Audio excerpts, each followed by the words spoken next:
Olá, pessoal! No próximo dia 6 de outubro, os cearenses vão escolher nas urnas quem serão os prefeitos, vice-prefeitos e vereadores que vão comandar os destinos dos municípios pelos próximos 4 anos. Essa é a festa da democracia. O momento mais importante em que o eleitor vai às urnas, através do voto, levar as expectativas com relação à saúde, segurança pública, educação e todos os temas que impactam as vidas e o destino de todos. É o momento de pensar bem, avaliar as propostas e analisar a história e trajetória política de cada candidato. Para contribuir com esse debate democrático, a Rede ANC inicia uma série de entrevistas com os candidatos a prefeito de Fortaleza. Nosso primeiro convidado é José Sarto Nogueira, do PDT, atual prefeito e candidato à reeleição.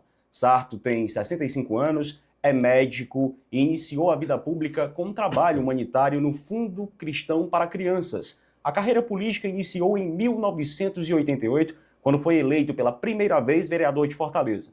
4 anos depois, após ser reeleito, tornou-se presidente da Câmara Municipal da capital cearense e chegou a assumir interinamente a Prefeitura de Fortaleza em diversas oportunidades. Foi deputado estadual por 7 mandatos consecutivos e presidente da Assembleia Legislativa do Estado do Ceará. Eleito prefeito de Fortaleza em 2020, Sarto tenta agora a reeleição. Candidato, seja muito bem-vindo aqui à Rede ANC. Muito obrigado pela disponibilidade de participar dessa rodada de entrevistas. Obrigado, Felipe. Eu é que agradeço a oportunidade de estar aqui e bater um papo com vocês. Muito bacana. Prefeito, após a primeira pergunta, nós teremos 30 minutos para tocarmos aqui essa entrevista. A primeira pergunta que eu lhe faço é qual o balanço que o senhor faz dos seus 4 anos de gestão para que o senhor possa justificar à população de Fortaleza as chances que o senhor tem pedido para continuar mais 4 anos à frente do comando da capital cearense? Tá. Felipe, eu queria lembrar que ao assumir a prefeitura no dia 1º de janeiro de 2021, era uma sexta-feira, e na segunda-feira, dia 4 de janeiro, quando eu fui ao Paço Municipal, tomar assento da cadeira, já tinham morrido aqui em Fortaleza 10 mil pessoas acometidas da Covid. Eu peguei a prefeitura no pior momento da segunda crise e, como médico, liderei pessoalmente aqui com toda a nossa equipe valorosa, servidores da saúde, abrindo leitos, criando leitos, contratando o pessoal da saúde, comprando vacina, vacinando pessoalmente. E nós fizemos de Fortaleza a capital brasileira em cobertura vacinal. Isso fez com que a gente voltasse mais rapidamente a crescer economicamente e transformamos Fortaleza na maior economia do Nordeste. Ao lado disso, terminado esse período de combate prioritário à Covid, a gente tratou de reestruturar toda a nossa rede de saúde, construímos 24 novos postos de saúde, entreguei 3 novos hospitais, estamos entregando remédio em casa. Na educação, a gente fez o que todo estudante sonhou sempre, passe livre estudantil, que nós vamos ampliar agora para os finais de semana.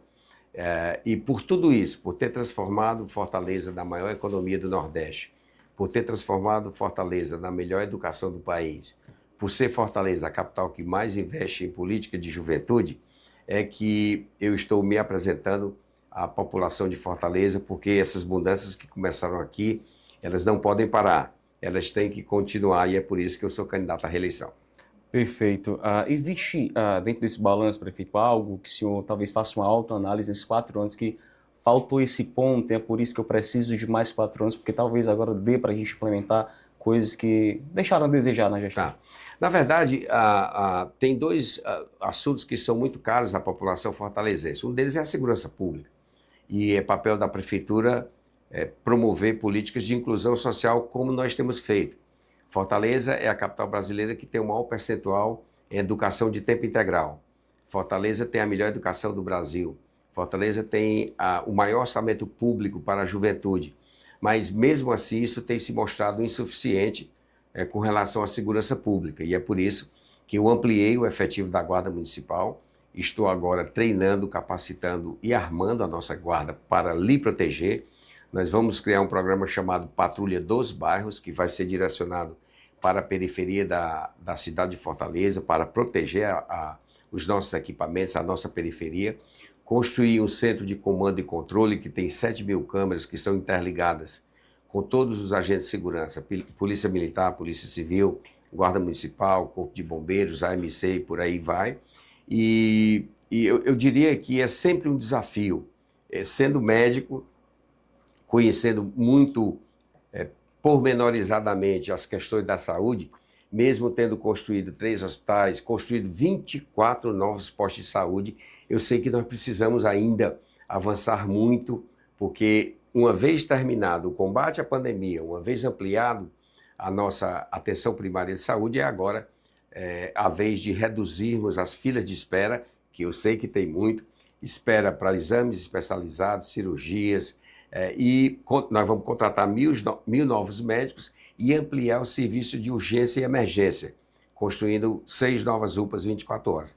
Então, eu diria que o grande desafio é segurança pública e saúde. Perfeito. Esses equipamentos que foram entregues na área da saúde, eles superam o que foi feito na gestão do Roberto? O Roberto foi um dos melhores prefeitos, se não o melhor, de toda a história de Fortaleza, e durante 8 anos de gestão, o Roberto entregou 22 postos de saúde.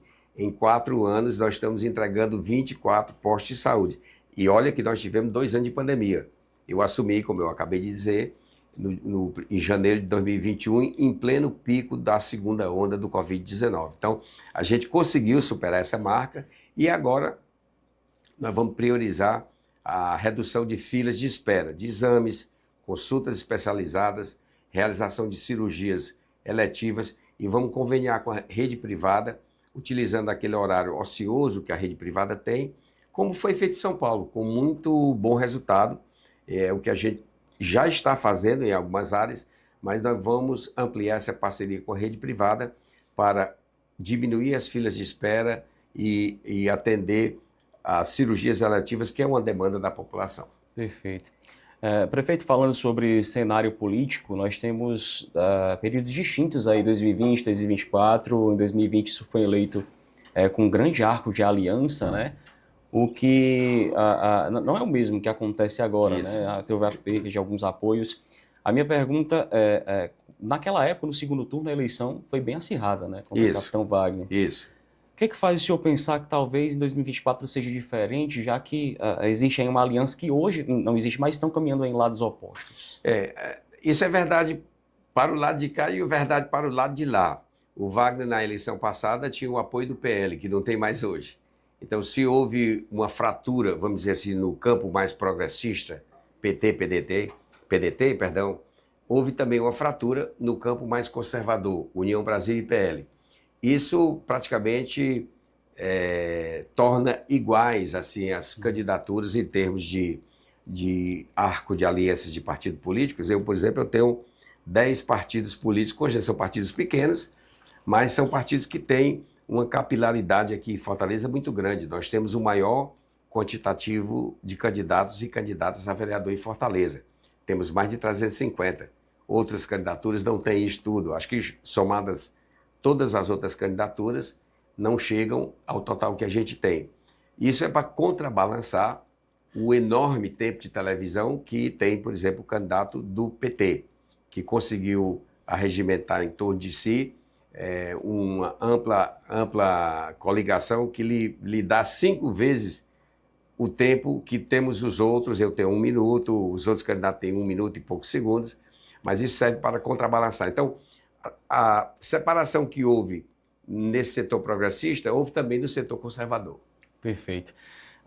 Falando sobre a relação, né, com algumas candidaturas adversárias, no seu primeiro ato de campanha, o senhor foi lá, né, com apoiadores na Assembleia cobrar a questão das imagens, do vídeo, onde o Evandro demonstra ser contra a instalação da CPI do narcotráfico. Queria que você explicasse por que isso tem sido levado aos debates, né, a sua parte, com tanta insistência, digamos assim. Isso.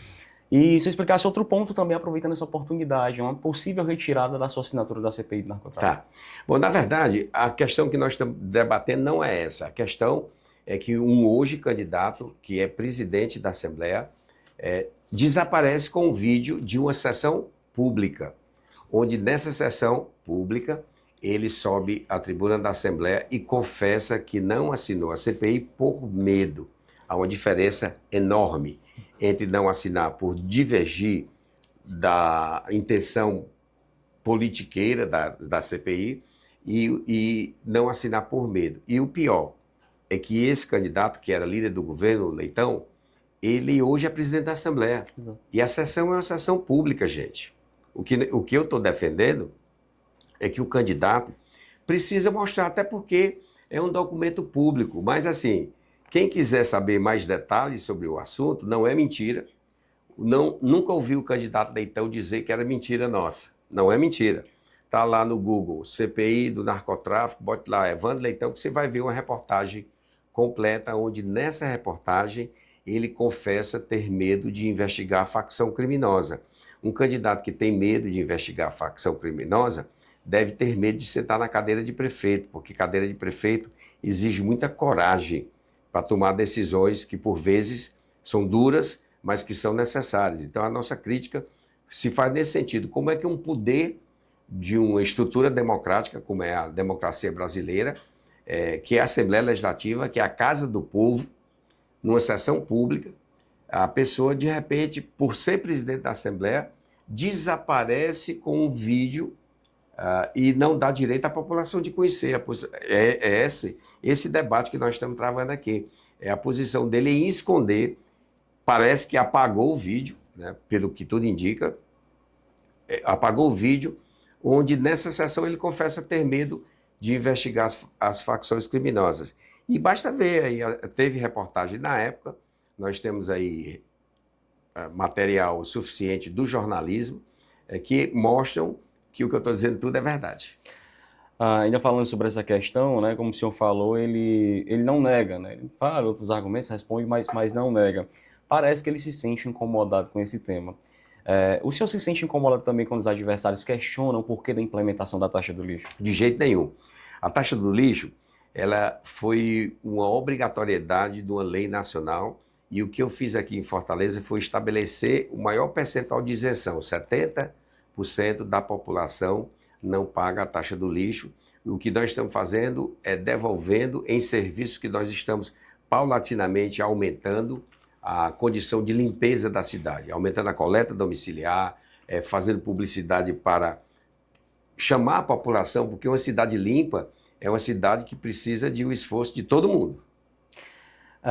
Wagner e Evandro Leitão pegam esse gancho e afirmam, né, nos seus trabalhos de campanha eleitoral, que em janeiro, com eles na prefeitura, a taxa do lixo acaba. Eu queria que o senhor falasse para a população de Fortaleza, legalmente é possível acabar com a taxa do lixo? Olha, você não pode acabar se não disser como é que você vai limpar a cidade. A lei federal, aliás, essa lei federal foi votada quando o Wagner era deputado federal. Quem aprovou, quem é o pai da taxa do lixo, é o Wagner. Em 2020, sancionada pelo Bolsonaro, que é pai ideológico do candidato do PL aqui. O deputado do PT, o Leitão, foi relator de uma lei semelhante aqui no estado, que também estabelece a cobrança da taxa do lixo. Vejam o consórcio lá do Cariri, onde 9 municípios estão cobrando a taxa do lixo, salvo engano, 4 deles são do PT. Então, na verdade, é uma grande enganação que quer se fazer. Aliás, do União Brasil, partido do Wagner, Salvador e Porto Velho, que são do União Brasil, cobram a taxa do lixo. A lei é clara, ela diz que tem que dizer como é que você vai fazer a limpeza da cidade. É o chamado Marco Regulatório do Saneamento Básico. Perfeito. Sobre essa relação com o governo do estado, é algo que a gente vai tratar aqui também. Foram poucas reuniões institucionais, entre Sarto, né, e Eumano de Freitas. E a gente observa que hoje o problema da segurança pública ele atinge não só a capital cearense, todo o Ceará. O que está faltando, né, para que Prefeitura de Fortaleza e Governo do Estado estreitem essa relação para acabar com essa atuação das facções criminosas aqui em Fortaleza? Olha, Felipe, lamentavelmente, por inoperância do governo do PT aqui no Ceará, a violência tem escalado aí níveis insuportáveis para a família de Fortaleza. Veja o que aconteceu há poucos dias agora no Carlito Pamplona, onde nós tivemos mais um episódio de assassinato em plena luz do dia, onde nós tivemos aí ônibus e linhas de ônibus que tiveram que alterar a sua frota porque foram depredados durante esse período de violência, durante o dia. Isso, infelizmente, é por conta da total inoperância do PT. Isso não é falta do PT aqui do Ceará. Eu já tive mais reuniões com ministros do que com o governador eleito. Eu prefeito de Fortaleza. Eu fiz vários pedidos de audiência ao governador eleito desde janeiro. Aliás, ele não tinha nem ainda assumido. No governo de transição, nós tivemos 2 reuniões com diversas testemunhas, onde eu fiz o pedido para que a gente tivesse uma reunião de trabalho. Além dessas 2 reuniões, eu tive mais 7 pedidos formais de reunião e o governador só veio me atender em agosto de 2000 logo depois que ele assumiu. 7 meses que estava no governo, já tinha atendido outros prefeitos. Eu tenho tido mais reuniões com o PT do governo federal, com ministros, com a ministra da Saúde, com o ministro Barbalho da cidade, com outros ministros, do que com o próprio governador do estado. Não é da nossa parte que tem faltado o pedido para que essas reuniões aconteçam. Eu tenho insistentemente demandado, mas infelizmente parece que o governo do PT aqui do Ceará só pensa em eleição. Isso acaba prejudicando a população cearense? Felipe, Fortaleza, aliás, de forma específica. Não prejudica porque eu estou trabalhando dobrado. Por exemplo, ao assumir esse governo do PT aqui no Ceará, ele cortou uma ajuda que dava para o transporte público. Eu banquei essa ajuda. Hoje a gente, para manter a tarifa, para dar o passe livre estudantil, nós estamos investindo 14 milhões de reais por mês no transporte público aqui em Fortaleza. Não tem prejudicado, porque eu estou trabalhando dobrado. Mas uma parceria facilitaria muito as coisas. Se houvesse a parceria, e essa parceria, Felipe, veja, ela deve acontecer em que pese o partido que esteja no poder, que o partido que está no poder hoje do governo do estado é o PT, mas certamente mudará, ou amanhã ou depois mudará. O governante ele tem que saber que ele é governante de todos e não de um partido político. Quando eu me direciono ao governador, quem está lá falando não é o Sarto do PDT, é o Sarto, prefeito de Fortaleza. Eu estou lá representando os interesses da cidade de Fortaleza. E qualquer governante que tenha estatura, que compreenda isso, deve entender que as relações são institucionais. Quer bem dizer, então, que o governador do PT só vai atender o prefeito se ele for do PT. Isso é, para mim, uma completa mediocridade e está na contramão do que preceitua a regra mais básica da democracia, que é conviver com os opostos. Eu sou prefeito de Fortaleza. Lá atrás é que eu sou do PDT. Quando eu estou aqui na prefeitura, capital do estado do Ceará, eu estou defendendo o interesse de Fortaleza, do fortalezense, de você que está nos ouvindo. O governador, seja ele de partido A, B ou C, ele tem que dialogar com todos os prefeitos. Veja o que aconteceu recentemente na pandemia. Quando o presidente era o Bolsonaro, ele não conversava com os governadores. Houve uma completa falta de diálogo e isso prejudicou muito o decorrer da pandemia. No Brasil, aqui em Fortaleza não, porque nós tomamos a frente disso, mas isso certamente prejudica. Quando o governante imagina que ele deve governar só para o partido dele, ele está no lugar errado. Quando nós conversamos com alguns especialistas sobre a área da segurança pública, muitos deles apontam que a geração de emprego e renda é a principal chave para evitar que o jovem ingresse no mundo da criminalidade. E nos seus discursos políticos, o senhor tem enfatizado muito Fortaleza como destaque na economia do Nordeste. Como é que a sua gestão tem atuado, né, na geração de emprego e renda aqui na capital? E caso o senhor seja eleito por mais 4 anos, se há um planejamento para fomentar ainda mais isso aqui na capital? Felipe, eu tenho a alegria de dizer que Fortaleza hoje é a maior economia do Nordeste e se você pegar os dados que são federais, Fortaleza, por exemplo, até junho deste ano já tinha criado mais emprego do que 15 estados da federação. Fortaleza hoje é o maior PIB do Nordeste. Nós botamos 11 bilhões à frente de Salvador, 16 bilhões à frente de Recife. Nós temos muitas políticas de inovação. Esses próprios parques urbanos que a gente conversava aqui, Parque Raquel de Queiroz, Lagoa de Becejana, Parque Rio Branco, Lagoa do Opaia, todos eles desenvolvem a economia local.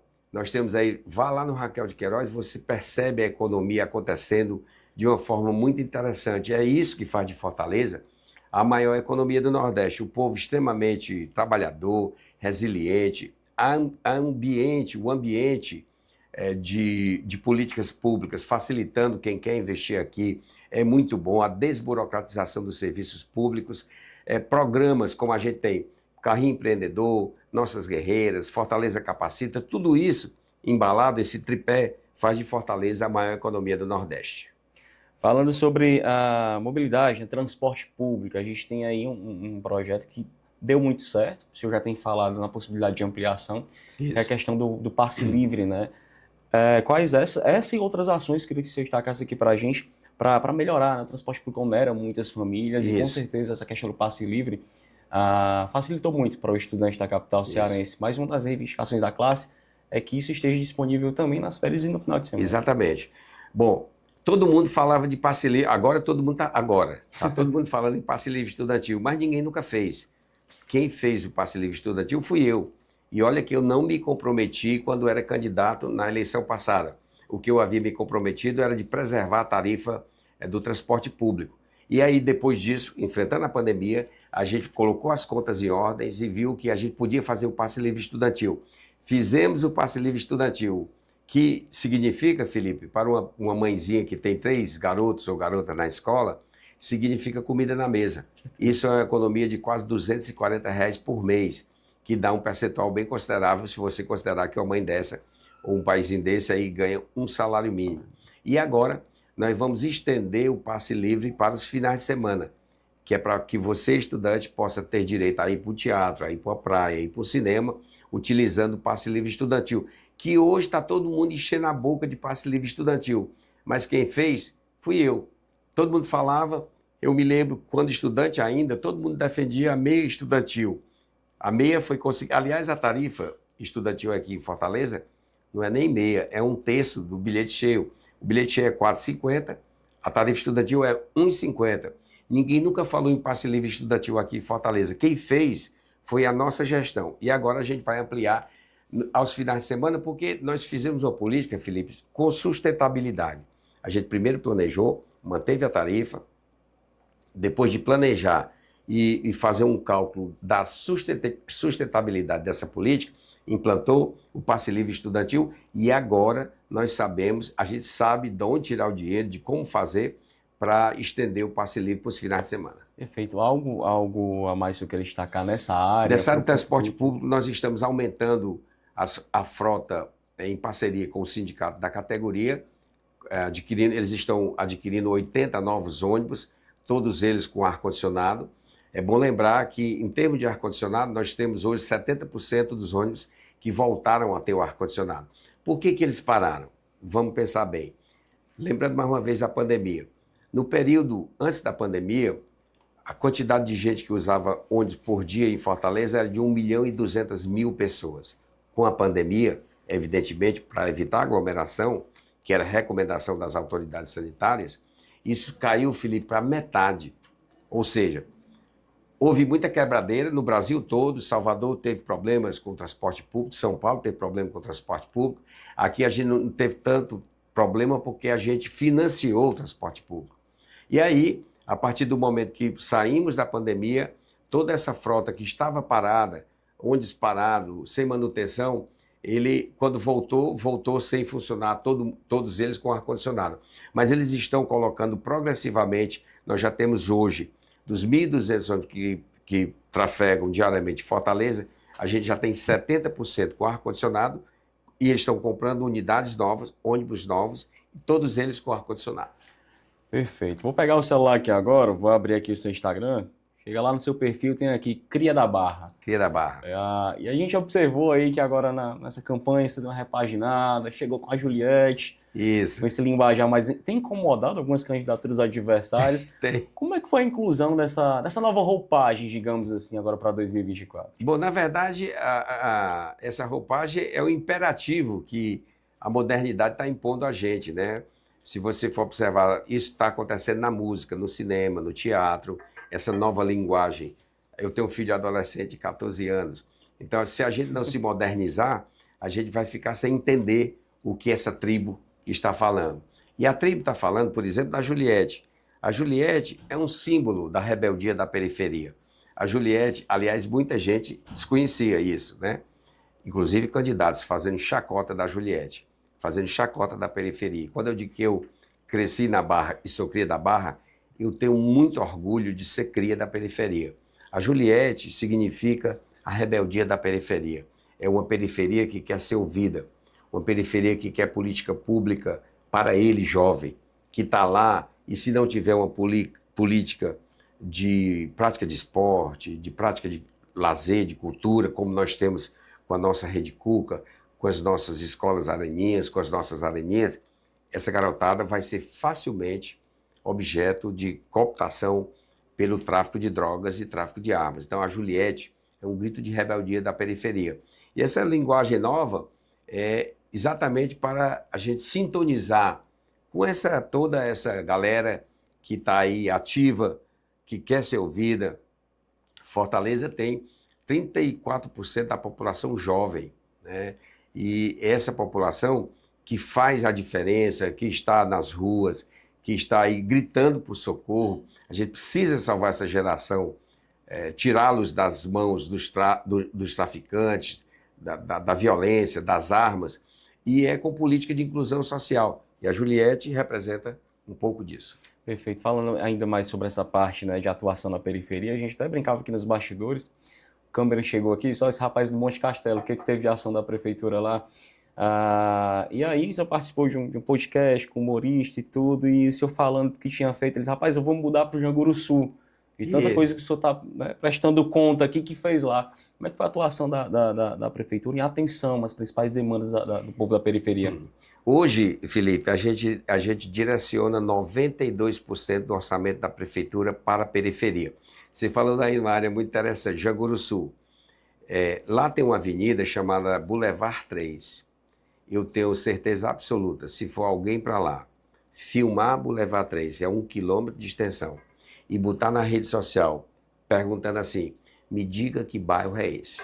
Ninguém vai dizer que é o Janguruçu. Porque quem está me ouvindo, vai lá conhecer. A Boulevard 3 é um polo gastronômico muito melhor, muito mais bonito, muito melhor qualificado do que o polo gastronômico da Vajota. E nós estamos falando em Janguruçu. Vá lá para o Aracapé, tem 43 ruas também, todas feitas no piso do tijolinho, todas requalificadas, que têm uma intensa atividade comercial. Então são essas áreas que receberam 92% do orçamento da prefeitura. Só lá no Janguruçu tem uma comunidade chamada Jagatá. Nós urbanizamos 83 ruas. Nós investimos lá 62 milhões de reais. 3 vezes o que investimos na Praia de Iracema. É para a periferia que a gente governa. Só para a gente finalizar aqui, falando ainda sobre parceria, a gente entrevistava o Roberto Cláudio e a gente perguntava a ele sobre essa questão, quem é que vai ser o vice do Sarto, quem é que vai ser ele. Olha, cabe ali uma decisão interna do partido, mas Sarto e Elcio é uma dupla que tem dado muito certo. Como é que você avalia a participação de Elcio na sua gestão? O Elcio, ele é um pensador. O Elcio é sociólogo, esteve conosco, aliás, antes até, né? O Elcio começou a trabalhar por Fortaleza desde a gestão do Roberto, na primeira gestão do Roberto.